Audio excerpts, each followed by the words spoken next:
Hello everyone, this is Rick. Welcome to another episode of the Mauryan Empire series. And today we are going to discuss about a few important aspects or a few important topics regarding the Mauryan Empire. Before this, I have made videos covering almost every aspect of Mauryan Empire, but few things are left out and it is very important to discuss those. Hence, this video we will focus on separate topics which brings out a great insight into the Mauryan Empire. So, without doing any delay, let's get into details. At first, we will discuss about the word frequencies in Arthashastra. I have made a separate video on Arthashastra. Please go through it. It will help you to understand this better. If you have not gone through it, then also you can understand this. Trotman's hypothesis conducted a statistical analysis on the word frequencies, mainly the words cha and va, hypothesized four different authors based on word usage patterns. So, according to Trotman, there were four different authors of Arthashastra, and it was a compilation of writings of different authors over a long period of time, and he understood this by conducting a statistical analysis on the presence of words like cha and va. Book 2 deals with internal administration, possibly which is linked to Book 1. Book 3 in Arthashastra deals with law connected to Books 4 and 5. Book 7 deals with interstate relations linked with Books 9 and 10. Book 12 to 14 is authored by a different author. Hence, all these clusters of writings are compiled into a single book called Arthashastra. However, according to Trotman, there are different authors for different set of books. Now, Arthashastra's dating is that Kautilya possibly authored part of the text. So, from here we can understand that it was Kautilya who possibly authored the major portion of the text. The book 2 was completed by 150 CE, which is Christian era. Final compilation was done around 250 CE. So, for about 500 years, this book was constantly being compiled and added on by different kinds of authors. SN Mittal noted that word frequency differences depend on context, not authorship. So, according to SN Mittal, the usage of words depend on the context of writing, does not depend on the author. Trotman argues that Arthashastra should not be used as a Mauryan period source due to a varied authorship and later compilation. So, according to Trotman, he has proved through the various kind of statistical analysis in word frequencies that Arthashastra was written by different authors over a long period of time. Hence, it cannot be attributed as a source material of Mauryan period only. Next up, we have Greeks on Megasthenes. As we have said that the original text Indica by Megasthenes did not survive.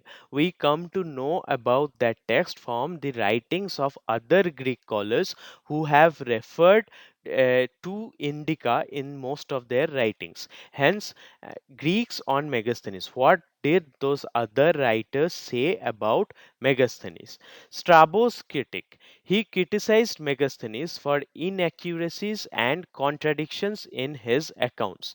He pointed out the implausibility of Megasthenes' claims about Indian geography and social customs, described Megasthenes as an overly imaginative, including fabulous and incredible stories. So, according to Strabo, this Megasthenes account on India, that is Indica, cannot be trusted at all because it is filled with inaccuracies and contradictions throughout his account, and it is mainly a fantasy text with imaginative things, and it also includes fabulous and incredible stories. Hence it cannot be trusted as an authentic account on India. That is what Strabo said after reading Indica by Megasthenes.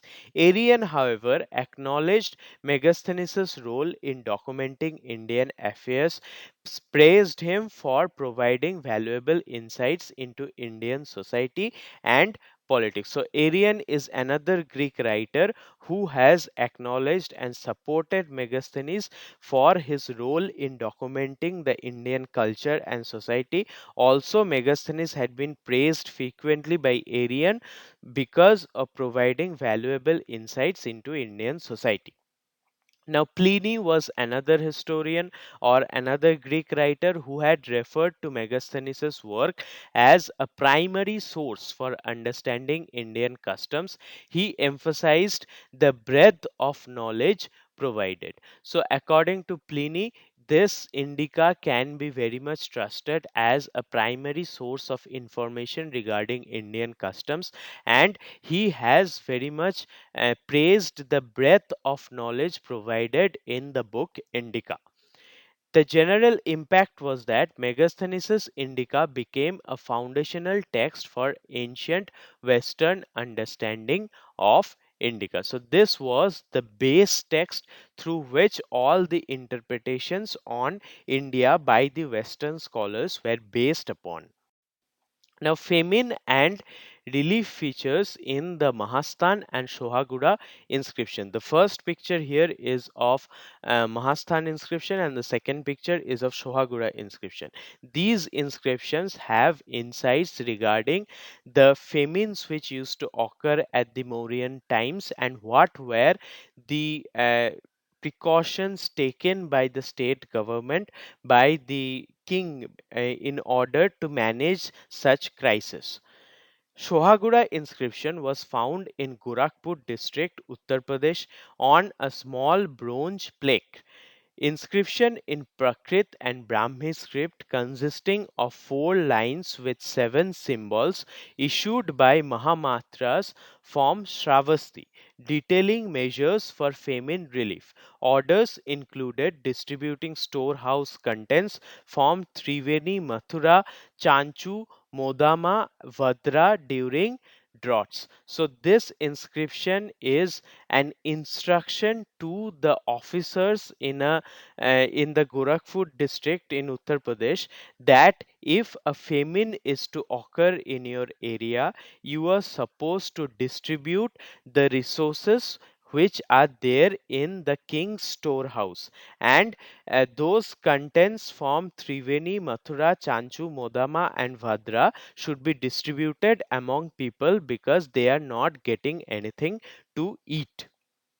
Now, measures detailed in the inscriptions are advance loans in coins, which are gandakas.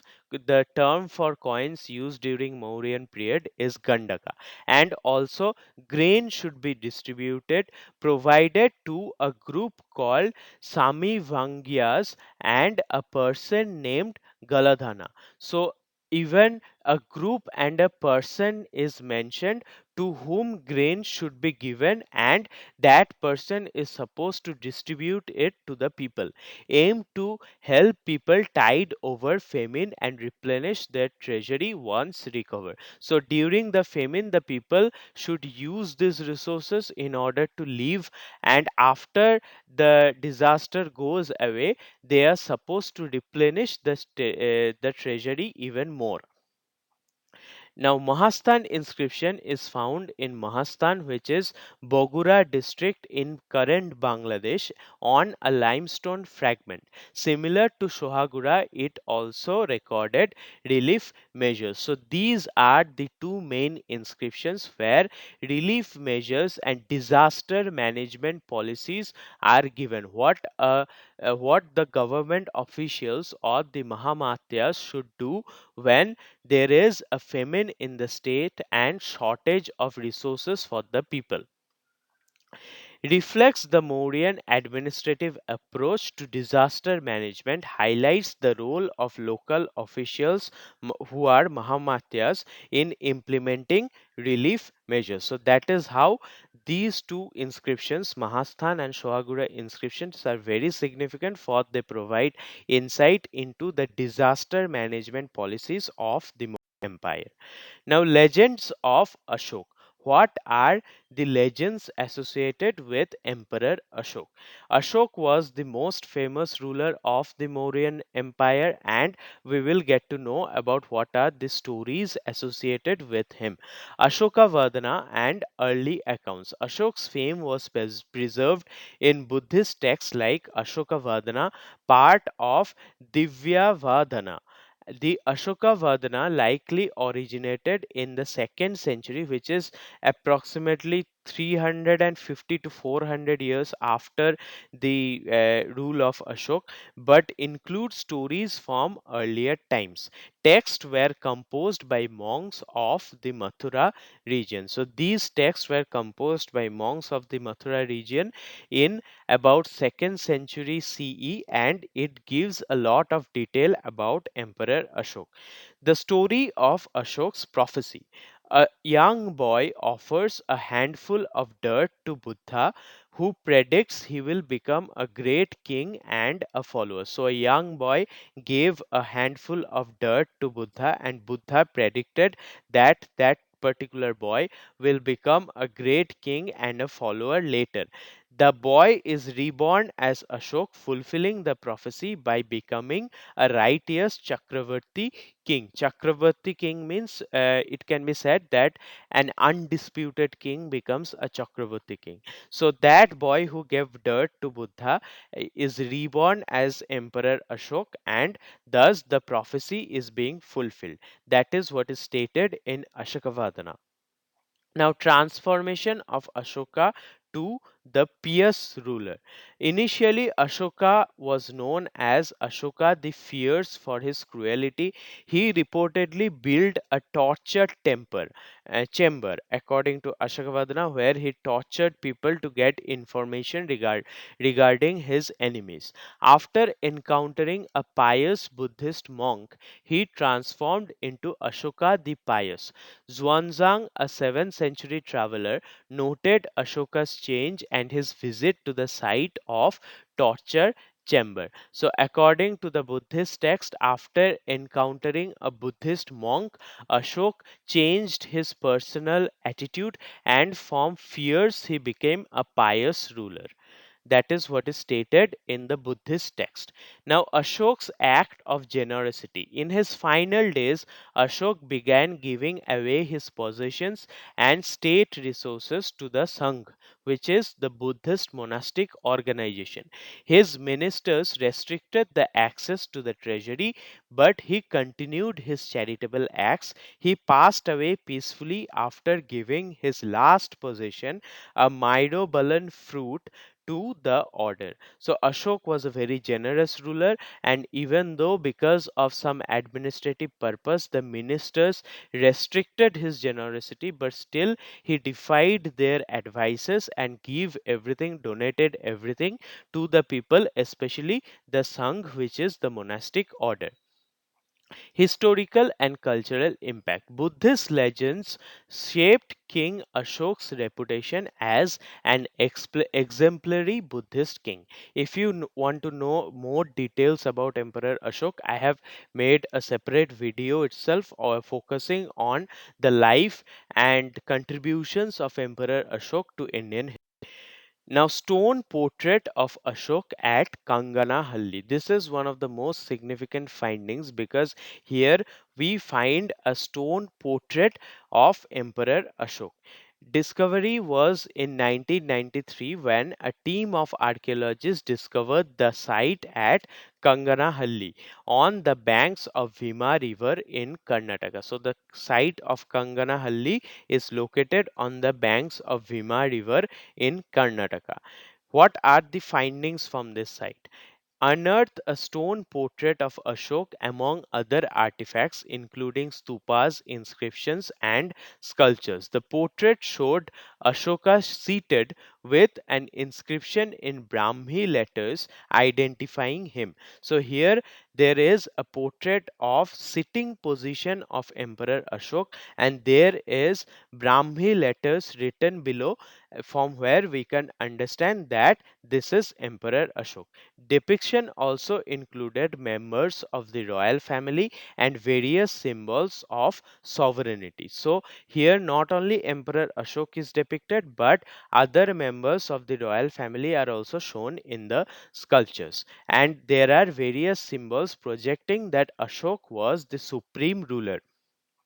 What is the significance of this portrait? This is one of the few stone portraits of Ashok providing visual representation of the emperor. So here we get to visualize the emperor, even though it is mostly in an abstract form, but still it provides visual representation of how Emperor Ashok could have looked like. The site featured other important relics also, like coins bearing the names of other kings. Analysis showed continuous Buddhist activity from Ashok's time until later periods. So this is a site where important relics have been found, like coins, and here there are names of other kings also. And this was a Buddhist site which was under continuous occupation even and after Ashoka's time. The discovery highlighted the region's rich Buddhist heritage. So that was all about stone portrait of Ashok at the site of Kanganahalli. Patliputra and the palace according to Arian and Aelian. So, Arian and Aelian are two important Greek writers who have referred to Megasthenes' Indica, and from there we get an understanding about how the Mauryan capital of Patliputra could have looked like. Patliputra, the capital of Mauryan Empire, was located near the Ganges River, surrounded by a wooden wall with 570 towers and 64 gates. So this is a city which is located near Ganges River, and it is surrounded, fortified with the help of a wooden wall, and there are 570 towers and 64 gates in the city of Patliputra. Arian described the palace of Patliputra as superior to those in Persia.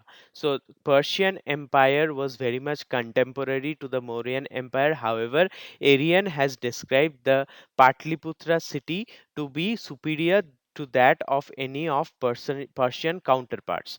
Noted for its splendor, the palace was reportedly constructed using timber. So there was a palace which was made using wood, highlighted the city's laid streets and systematic urban design. So the street was very much well laid, and there was a very systematic urban planning in the city.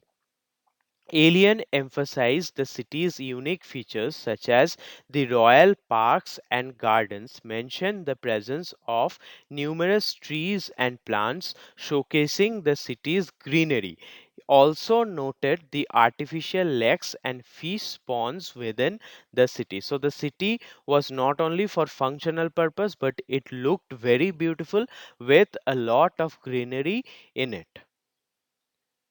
Patliputra represented the zenith of Mauryan architectural and urban achievements. So, this was the highest point of Mauryan architectural achievement in during the ancient period of Indian history. The descriptions by Arian and Alien underline its importance as a political and cultural hub. So, that was all about how the city of Patliputra was during the Mauryan times. Now, timetable for a king. This is very interesting. How the ruler or how the king spend his time throughout the day, and there is a timetable given by Kautilya. The general principles Arthashastra advises here, the book number of Arthashastra and page number have been given, advises dividing the day and night into 8 parts, each 1.5 hours, means 1 hour 30 minutes, with specific activities assigned to each part. So the day has been divided into many parts, mainly 8 parts, and there are 1 hour 30 minutes in each part, where specific activities are assigned for the king in each part. What did the king do during the daytime? He received reports on defensive and accounts of income and expenditure. Then he looked into the affairs of cities and countryside. After that, personal works like bathing, eating meal and study was done. Receive revenue in cash and assign tasks to the heads of department. That was the next work. Here the works have been given chronologically. Next, consultation with ministers through correspondence and receive secret information from spies. So that was his daytime activities. All the activities have been mentioned chronologically. Next, during the evening and night time, what did the king used to do? Relax and enjoy himself or hold consultations. After that, reviewing of elephants, horses, chariots, and troops. Discuss military policy with the commander in chief.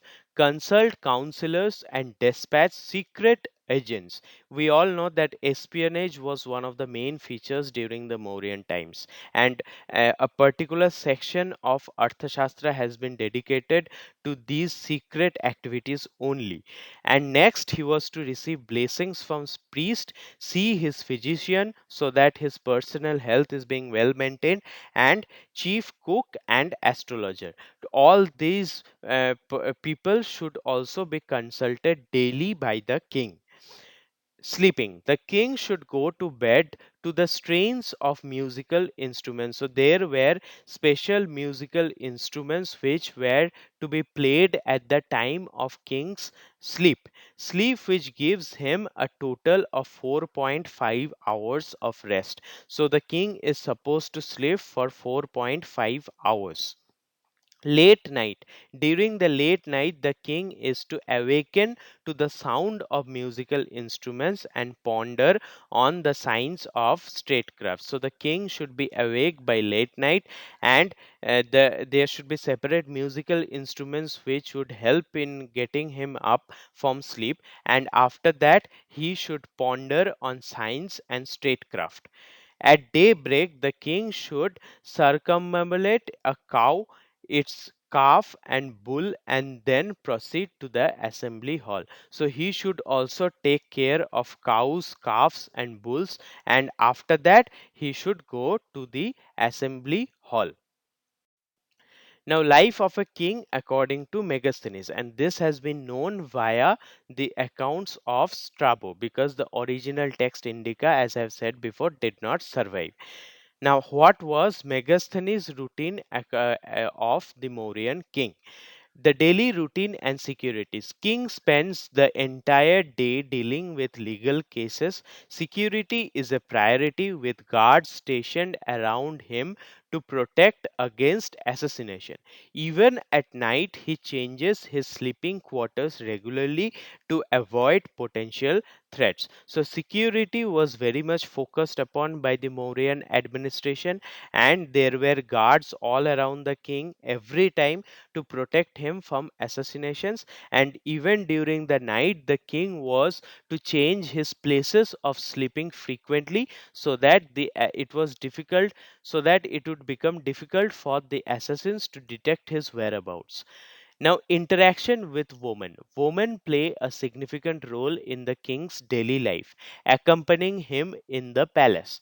The king is often surrounded by armed women, a unique aspect of his security detail. So, not only male bodyguards, but we find armed women who have been employed specifically for the security of the king, and this was very unique aspect in those times. Meals and recreation. The king takes his meals privately with strict security measures. Recreational activities include hunting and attending various forms of entertainment. So, the meal is consumed by the king privately, and it is done with very much focus on security measures so that the king is not poisoned. And the recreational activities mainly include hunting and going through or attending various programs, various entertainmental programs.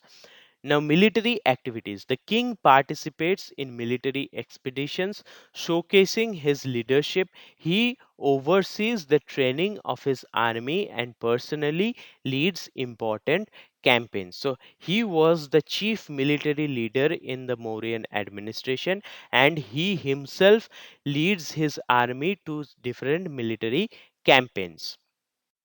Now, Maurya state and forest people. There were several people in the Mauryan Empire who used to live in forest. How did the administration deal with them? Forest people's classification. There are different categories of forest people. The Arthashastra categorizes forest people into friendly groups and hostile ones. Friendly forest people were given role in the state's administration. Hostile forest people were targeted for pacification or elimination. This is very much significant. The forest people who was in good terms with the empire were given roles in the state administration. They were given official post. However, the forest people who did not have good terms with the empire was targeted for pacification, means for peace treaties they were targeted, and if that failed, they were eliminated. Now, economic and political integration. Forest provided valuable resources like timber, elephants, and spices. The state implemented strategies to exploit these resources. So, forests were not only there simply, it provided resources like timber, elephants, and spices. Elephants were very much significant for their military purpose, and the state implemented measures so that they can use all these resources to its full extent. Ashok's policy, Pillar Edict 13, addresses the need to protect forest people and incorporate them into the state. Ashok dedicated his efforts to protect the people in the forest, and he also targeted them to incorporate them into the state administration.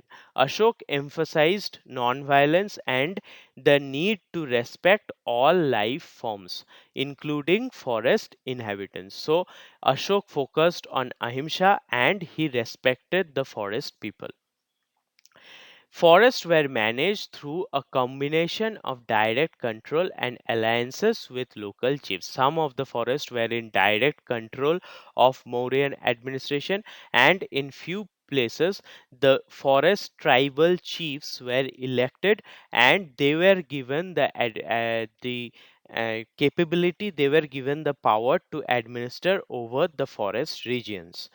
The Mauryan approach to forest people reflects broader themes of the state expansion and consolidation. Balakrishna NS and Kautilya's observations underline the importance of forest resources in statecraft. So that was how the forest people or the Vanavasi were very much significant in the Mauryan. Next up, we will discuss about the quarries in Chunar. This is the place from which stones were quarried out in order to make the structural developments during the Mauryan times. In 1990, a team from Benares Hindu University, led by Professor P.C. Pant and Vidula Jaiswal, discovered evidence of ancient stone quarries in Chunar, UP.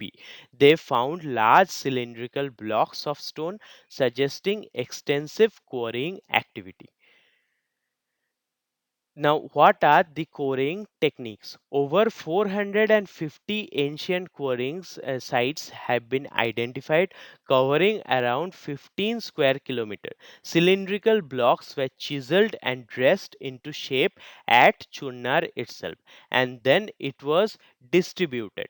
Blocks were rolled down from hillsides or small streams to the Ganga River, then through boats it was transported to various sites demanding sandstone. It was transported to sites which required sandstone to be used. The key destinations of these sandstone sites were Sarnath, Varanasi, and other construction sites. Workshop and deposit areas were also there where these stones were modified for further use, and those sites are Kotwa on the Rapti Nala. So these are the process through which sandstones were taken out from Chunar and distributed to various places across the empire for its use. The Ashokan pillars were also made up of sandstone from Chunar. Material and construction. The Chunna sandstone was preferred for its durability and ease of transportation. The surface of the stone was coated with pink sandstone mixed with hematite pellets, creating a lustrous appearance. So that is how we get the shiny lustrous appearance of the Ashokan pillars. The quarries date back to 3rd century BC and continued to be used until medieval times. So, till the medieval period of Indian history, these quarries were in use. Chunnar remains a significant source of sandstone, with modern quarrying techniques evolving from ancient methods. So, even today, this place serves as an important source of sandstone in India. Now, Parkham Yaksha, then and now. What is Yaksha? I have discussed it in the video regarding the art and architecture of Mauryan period. So please go through it. But still, if you have not gone through it, here is a detailed description. Yakshas were associated with water, fertility, trees, the forest, and the wilderness. Yakshis were their female counterparts, originally fertility deities. So these are deities who are associated with fertility and natural elements like water, forest, and wilderness. Now, discovery. A colossal sandstone Yaksha statue, 2.59 meters high, was discovered near a tank at Parkham village south of Mathura. Dated to 2nd to 1st century BC, Brahmi inscription on the pedestal suggests it was made by Gomitaka, a pupil of Kunika. Means Gomitaka belonged from a place named Kunika and was set up by Manivadra Puga. He was the sponsorer of this statue. Manivadra Puga members, indicating its importance. So that is how this colossal Yaksha statue was built. The significance is that the inscription identifies the statue as an image of Yaksha Manivadra. Manivadra was worshipped by merchants and travelers, showing the deity's role in commerce and protection. So, this was a deity who was supposed to see to the commercial matters, and hence Manivadra was worshipped by merchants and travelers. Now, in the modern times, the original Yaksha statue was moved to the Mathura Museum many years ago. In the left hand side, you can see the original Yaksha statue, which is currently in Mathura Museum. In January, month of Magh, January is corresponding to the month of Magh according to Shaka calendar, and uh, a Jakhaya Mela, which is Yaksha fair, is held in Parkham village even today. A small Yaksha image is brought out, placed in a makeshift enclosure next to the tank and worshipped by hundreds from surrounding villages. So even today there is a custom of worshipping the Yaksha statue, and since the original Yaksha statue has been taken out from that place and placed in Mathura Museum, they have made a modern version of that statue and worship it every year. That shows cultural continuity. The modern Yaksha statue has a cheerful grin and a raised hand in a friendly wave, contrasting the ancient statue's gravity and strength. The annual fair highlights the enduring importance of Yaksha in local tradition for over 2000 years. So, for more than 2000 years, this is a local tradition and is being continued even today. So that was all about the few of the important descriptions of the Mauryan Empire, and hope you have liked this video. This video provides you further insight into the depth of Mauryan culture. Please go through the other videos. It will help you learn a lot about the Mauryan Empire in great detail. I focus on data oriented videos which provides you a very much detailed insight into every aspect of an empire. So please support me so that I can bring brighter contents in future, and this will also help you to crack all the competitive examinations where history is specially focused upon. So thank you for your love and support.